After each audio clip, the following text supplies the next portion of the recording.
All right. So we're going to talk about how to stop paying for website business, right? How to stop paying for leads, how to generate organic traffic in business based off of a current topography of marketing. All right. So that's kind of the lens for the presentation. Who am I? Who is this guy?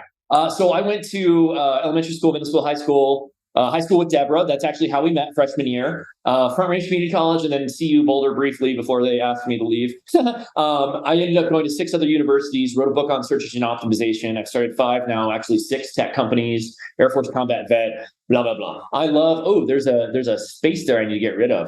I'm also a guest lecturer at Tier 1 colleges, business coach, but really at the end of the day, I'm here to help GBC, offer all of the information that I've learned over my career. And if I can give, some help to the GBC members, that's my purpose today. Okay. Winter is coming, folks.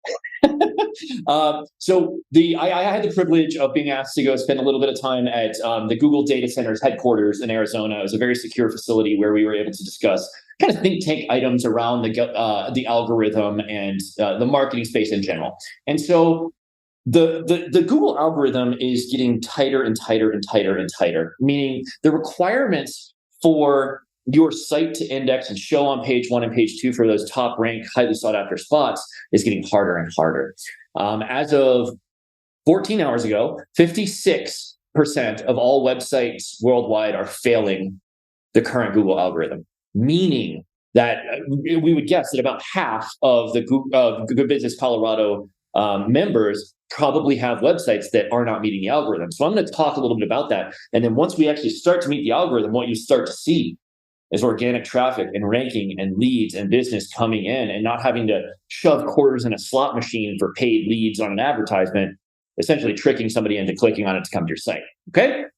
So when we're talking about organic, there's a lot of really small fixes that you can make that in aggregate will look favorably to the algorithm, which will get you better ranking, which will get you more traffic, which will get you more leads. Okay. Any questions so far? Sweet. So far, so good. You're making sense. Awesome, dude. I'll start speaking another language. So let's start small. Okay. I see a lot in the particular industries that I work in, as well as other industries, that high resolution or medium resolution videos looping on the hero section used as a marketing tool. That is one of the worst ideas you could ever have, because it slows down your website performance tremendously. It actually, the data and research from MIT's marketing department, from Google's marketing department, from my research shows it has zero impact on traffic to lead, having a sexy video. We can change that video into scrolling high resolution carousels or vignettes, or I was even building technology that would mimic the weather patterns of the actual user. So if it was raining outside, it'd be raining on your hero section of the website. Okay. That's possible. We don't need to have some Gucci high-res video because it just tanks the website performance. And now you're hurting everything that has to do with your business. Get rid of it. Okay. Load time needs to be in under 3.5 seconds. I'm actually going to show you Good Business Colorado's website and their load time. They meet the algorithm. Don't worry, Deborah. I'll put her in the hot seat. But that really does have a positive impact because it's checking the box and allowing you to percolate up to those other higher ranked spots. Okay. Phone numbers. If you're a business, for any of you GBC folks out there, if you're a business that relies on phone leads, somebody to call you, you're in real estate, you're in legal, you're in medical, you're in any of those fields, list the phone number on your website and list the numbers out and make it clickable. That's literally like a 20-minute dev fix, okay? And it can get you actionable leads starting tomorrow, starting right now. Why do you list the number out? Well, a lot of times consumer behavior is I'm at a red light and I'm reading off a number to the person on, my passenger, and I'm not supposed to be on my phone. It happens all the time. That's why we do that. Okay. And then lead form above the fold. What is a lead form? Here, let's just go here. That's a lead form. Name, email, and phone number. Okay. So if you're a business that relies on someone to put in their information, like a super high powered attorney in Texas, like this guy, provide the path of least resistance and an opportunity for the consumer to volunteer their information and do not make them hunt. Meaning, most websites that I've audited, and I went through about 10 websites for Good Business Colorado clients because I was going to use some of that today. And what I found is a lot of those businesses, they don't have a lead form anywhere on the page with the exception of the footer. Or you have to go to a contact page and go to a second contact page and fill out 7 or 8 or 9 different fields. The number of fields matters. Okay, so Neil Patel did some really awesome research on the number of things that you ask someone to do on a website before they get sick of you and they leave, right? And if you ask them to fill out name, email, phone number, are you looking to buy or sell a home? What's your market message? They're just not going to do it. Okay. So don't even offer them the opportunity. Do your job as a salesperson or a business owner and get that information on the phone call. Don't do it on the website because it's driving down your conversion rate. Is that all making sense so far? Yeah, I got a lot of work to do is what I'm hearing out of this. No, man, the cool part is I'll give you my contact info. We'll spend 5 minutes on the phone. I'll tell you what to do. We're done. Okay. Cool. Cool. And then UVP, like I am a giant marketing nerd. Like I fell in love with marketing a long time ago. So I'll be a marketing student until the day I die. When we talk about unique value propositions, people are struggling with this, not only at GBC, but all over the country I see this in real estate a lot. Top realtor in, or browse homes in, or sell home in, above the fold is their unique value proposition. That's what every other real estate agent on the planet can do. Same for financial services, same for medical, same for a restaurant.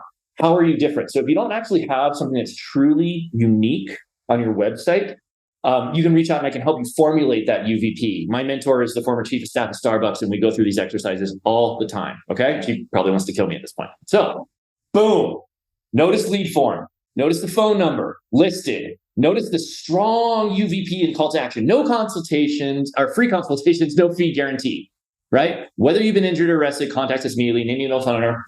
But in the last 9 months, right? Like not to talk exact numbers, this dude is 600% return on investment in 9 months, just by fixing his website. In 9 months, this year, okay? So that's like very recent data as of 27 September. It works, and it's not super complicated. Here's GBC. It's fast. It's a good site. It loads well. It's well under 3.5 down below. Okay, cut it. Yeah, right here. And I can show you tools where you can just boop, boop, boop, boop, boop, and plug in your URL, and it will tell you what's wrong with your stuff. Okay? Like, not a big deal. So one of the things you have to understand, though, is if you're doing PPC, if you're paying Google to have your ad so that somebody will click on it and you can hopefully get some business from it, like not my favorite method, right? Or path to revenue. But if you have a slow site, it means your quality score for the overall ad is going to be lower, and you're actually going to be paying more for your leads by having a slow site. And most people don't understand those two things are extremely correlated. Okay. So when we build a PPC ad, if we're driving it to a sluggish, slow site with a looping video and no phone number and no clickable, lead form above the fold, you're probably wasting your money. Or you could be. Let's just say you could be. Okay. Get a second opinion.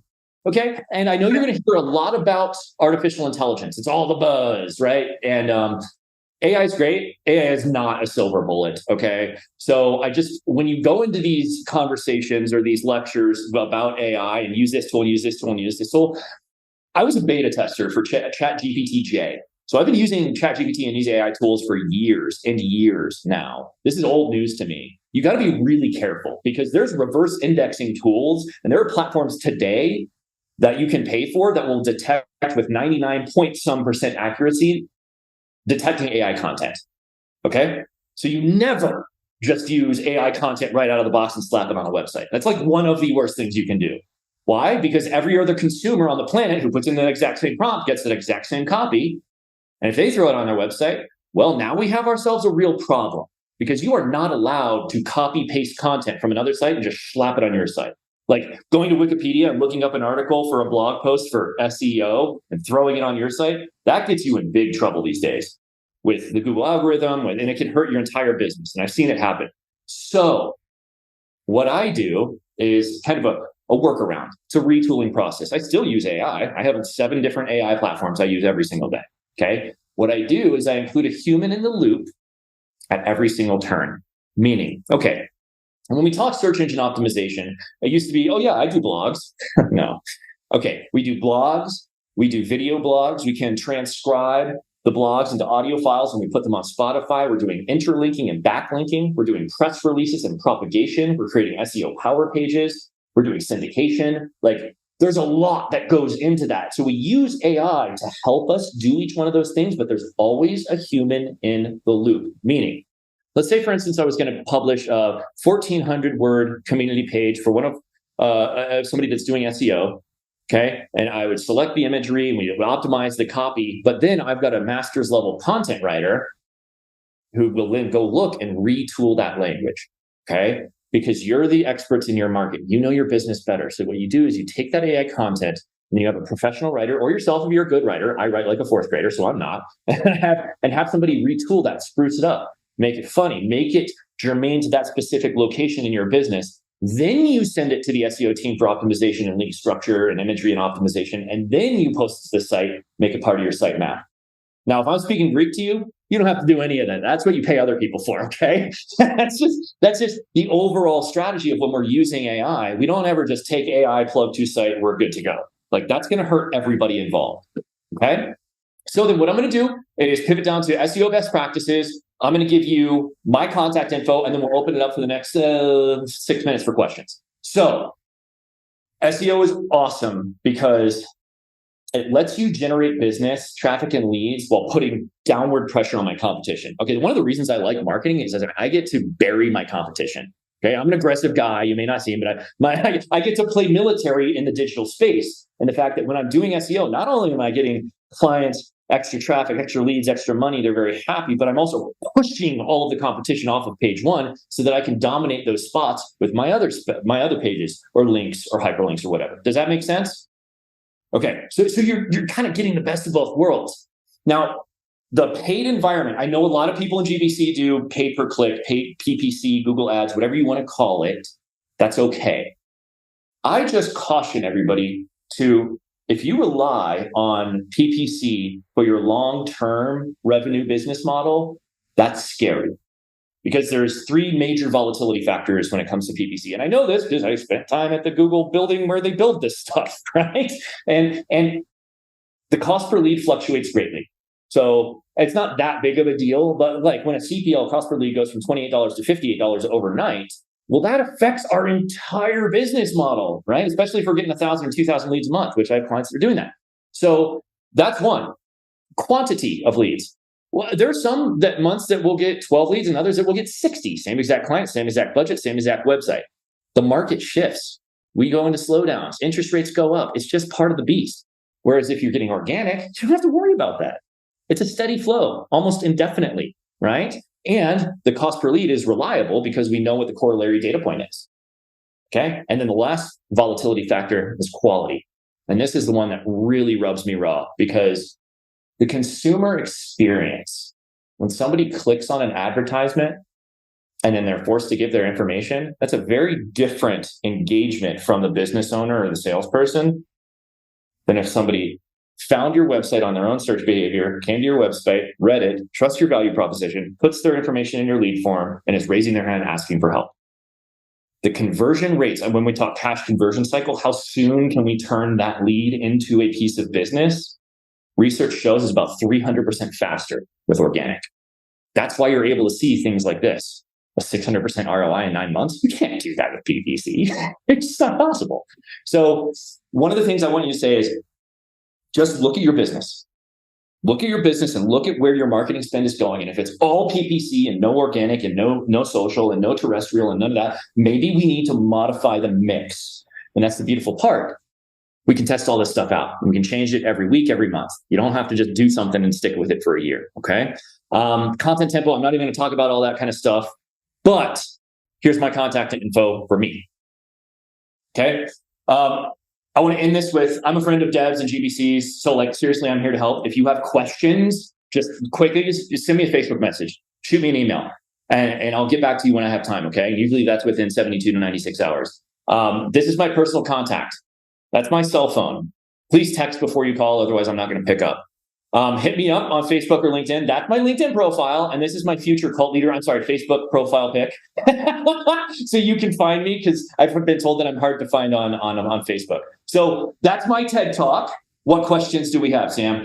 I think for me, it's that 5-minute conversation for you to review what I've got going on. Tell me what's the right direction. I could heckle about you being chair force, but I'm going to leave that alone. There it is. What were you? What were you? Army. Oh yeah, okay. We'll talk another time, buddy. Yep, that's why I said I could, but I'm going to leave it alone.